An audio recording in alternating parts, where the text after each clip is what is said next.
Ito yung Tranio na earphone na ginagamit ko hindi lang dito sa trabaho, hindi lang doon sa opisina, maging sa aking pag-jogwalk. When we say jogwalk, yung running era natin mga preng. Kasi itong brand na to mga preng, yung item sa loob, isa na lang ito mga preng dahil nga nakalimutan ko siyang ilagay yung isa dito na laglag or somewhere.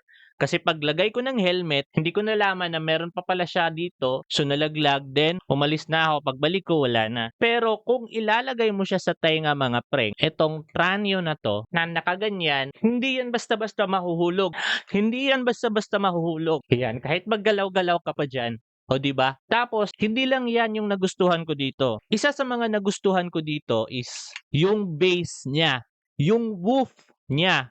When we say bass and woof, yung ugong. Yan, kung gusto mo ng bass, club music, or whatsoever na mga music na mayroong ugong at mayroong bass, gamit ito, parang nasa harap ka ng napakalaking bass-boosted na speaker. Totoo yan, and experience ko na yan. And this one, masasabi mo talaga na grabe ang lupit ng quality. Hindi basag, buong-buo yung tunog. And take note mga preng, check nyo dyan. Isa din sa ikinakagagulat ko yung presyo nito. Check nyo dyan kung magkano lang ang presyo nito. Tapos yung quality, I already tested other high quality na sobrang mahal na mga brand na earphone. Hindi siya lalayo dun. Halos dikit na dikit lang talaga yung quality niya sa mga ganun. So kaya mga preng, sa mga naghahanap ng ganito na budget tight, sobrang mura lang, pero yung quality hindi minura, go check nyo dyan.